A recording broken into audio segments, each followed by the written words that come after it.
Gaurko lehenengo elkarrizketan, lehenengoan eta bakarran lehen aipatu den bezala Rosa Ramos dugu gurekin Berriozarko euskara teknikaria.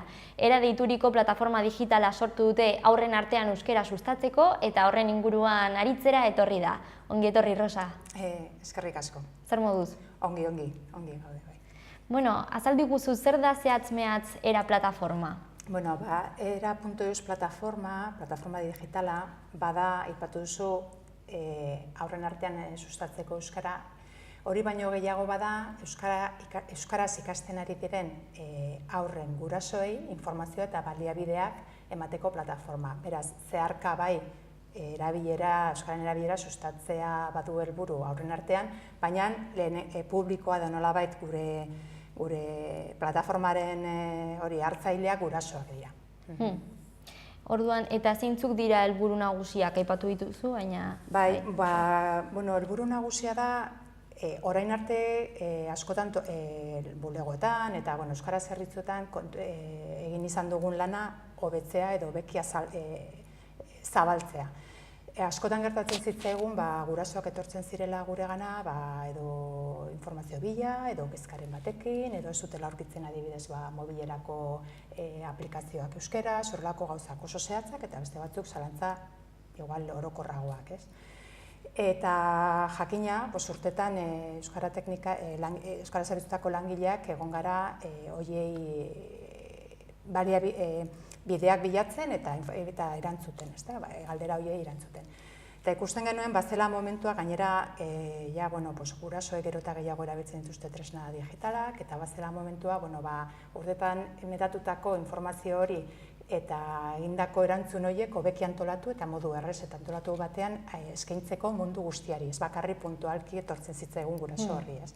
Hon helburua da, orain arte egin dugun lan hori hobeki eskaintzea eta guztien eskura jartzea, nolabait barreiatuta dagoen informazioa modu erraz batean jendeari eskaintzea, eta gero beste alde errestu ere bai guregana heltzea. Hor badaukagu plataforman bada helbidea eta gure nahia da etorkizunean sortuko diren kezkak eta beharrak gizarte aldatzen joaten den neurrian gaizka berriak direlako ere eta behar berriak daudelako, modu errazago eta arinago batean guregana heldu eta orduan gu jarriko gara lanean behar horiek saiatzeko behintzat asetzen eta bideak ematen.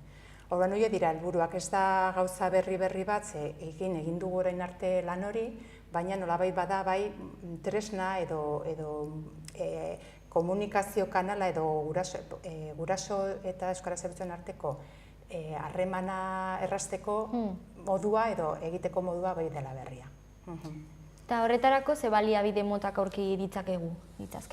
Bueno, esan dudan bezala, batetik dago informazio orokorra, horre hiru atal nagusi bezala jarri ditugu, batetik familiaren inguruan, etxearen inguruan dauden edukiak edo gaiak, eta azpiatal bezala jarri ditugu pixka bat guraso bakoitzaren egoera linguistikoa edo egoeraren arabera. Ikasten ari baldin bada, edo euskaraz baldin badaki, edo agian ez daki euskaraz, bakoitza bere egoeratik, bere testuinguru linguistikotik asko egin dezake euskara bere seme-alabaren ikaste prozesua errazteko. Nolabait eskolatik euskara ateratzeko eta gizartearen beste esparru ohiko bizitzan dauden beste esparroietara euskara ere txertatzeko esparru horietan. Orduan, bakoitza bere egoeraren arabera hartuko ditu informazio batzuk edo eduki batzuk igual errezago edo egokiago, baina guztientzako edukia jarriko ditugu hori etxea nolabait deitu dugun atalean. Beste bigarren atal bada eskolarekin lotutako gauza guztiak. Etxerako lanak direla, goi mailako ikasketei buruzko informazioa, mailakatu dugu pixka bat gehiago hezkuntza arloko etapa edo garai ezberdinen artean. Eta hirugarren bat, eta igual segurazki zabalena, bada aisialdiarekin lotutako atala. Azpiatalak dira kirola, kultura, kulturprodukzioan dauden gauza guztiak, aisialdiko eskolaz kanpoko aisialdia, orduan hor jarri dugu adibidez atal batean udalek eta erakundeek herrietan dauden aisialdiko jarduera guztiak eta bilaketa egin daiteke bai udalaren arabera edo jardueraren arabera. Ulertzen dugulako igual familia batzuentzat lehentasunezkoa dela herrian bertan izatea, euskarazko jarduera hori, baina beste batzuentzat igual izan daiteke jarduera berezi bat nahi dutela eta berdin zaie pixka bat mugitzea. Orduan hor bilatzaile baten arabera ikusi ahalko dute dagoen eskaintza zabala. Izan ere oso zabala da, baina askotan barriatuta dago eta hor izango dute aukera dena ikusteko modu ordenatuan eta eguneratuan. Eta gero horretaz gain esan dut bai familiaren inguruko gaiak, eskolaren ingurukoak, aisialdiaren ingurukoak, eta gero deitzu dugu beste atal zabal bat, eta hori ere joan nahi dugu gero eta gehiago elikatu nahi dugu, baliabideak deitu ditugunak. Eta hor adibidez, mobilerako aplikazioak euskaraz, non lortu, barazki bizidunak, zinemari buruzko loturak, linkak, estekak, kanta bildumak ere egoera desberdinetan etxean erabiltzekoak. Hau da, gauza oso praktikoak, oso egunerokoak, baina batzutan, nahiz eta burura datorkigun, gustatuko litzaidake hau kanta batzuk edo aplikazio batzuk, bilatzen hastea batzutan denontzat neketxoa da. Orduan hobe da, hor ja, jendeak jakingo du hemendik aurrera, era puntu zuen izango dituela hor, baliabide batzuk, gero eta gehiago izango direna gainera. Eta gero, beste taltxo batzu baditugu, lekukotasunak, horri jendeak bidaliko dizkigu bideoak, edo bere esperientziak, euskarazko irakaskuntzarekin lotutakoak. Eta beste tal bat ere garrantzitsua, agenda. Agenda prestatu dugu orokorra, kontsulta daiteke, baina baita zonaka ere. Orduan nola dit, multzokatu ditugu udalerriak, baina adibidez inguru honetan, Antxoain, Berrio Beiti eta Berrio Zarko agenda bateratuta dago, eta gurasoek kontsultatu dezakete, ze antzerki, ze musika, ze ipuin kontalari edo ze hitzaldi dauden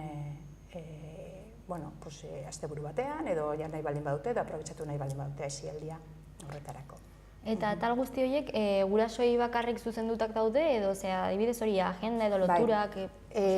Agenda, gure publikoa nolabait gurasoak dira, baina 0-12 urte arteko seme-alabak dituzten gurasoak. Hori da pixka bat guk horra begira jarrita gaude. Eta orduan, agendan bai nagusiki aurrei begirako kultur jarduerak agertzen dira, jakina, baina ez soilik, beste gauza bat, beste hitzaldiak baldin badira adibidez, guraso interesatu alzaizkienak horiek ere jartzen ditugu. Pixka bat, testuingurua hori da, ez? Aurren beharrak eta aurroien gurasoen beharrak.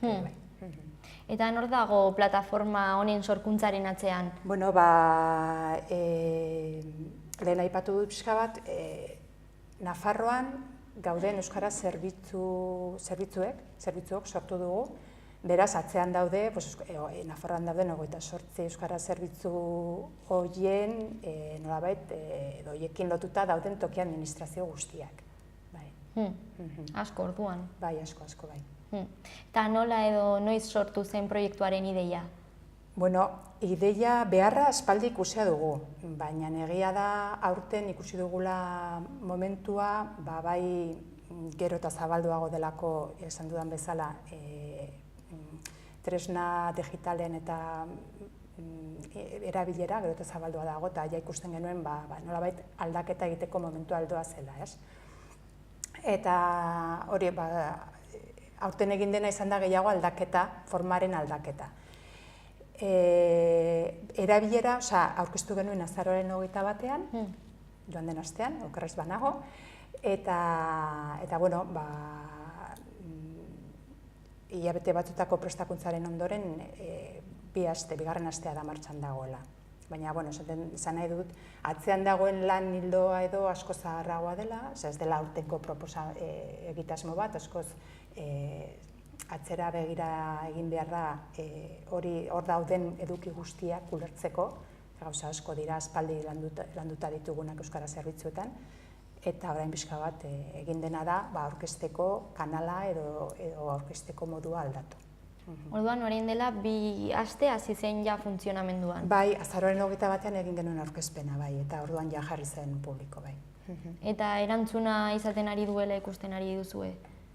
Oso erantzun ona. Erantzun ona nolabait erabiltzale kopurari begira, jende asko sartzen ari da, interesa pizten ari da, eta oso harrera ona alde hortatik, kopuruen aldetik, eta baita iritzien aldetik ere. Heltzen ari zaizkigun komentarioak eta iritziak oso positiboa dira. Orduan, pozik daude indarra ematen digulako, gero eta gauza gehiago jartzeko, betzeko, eta espero dugu ere jendearen eskaera jasotzea. Hori da guretzat ere interesgarria, oso interesgarria.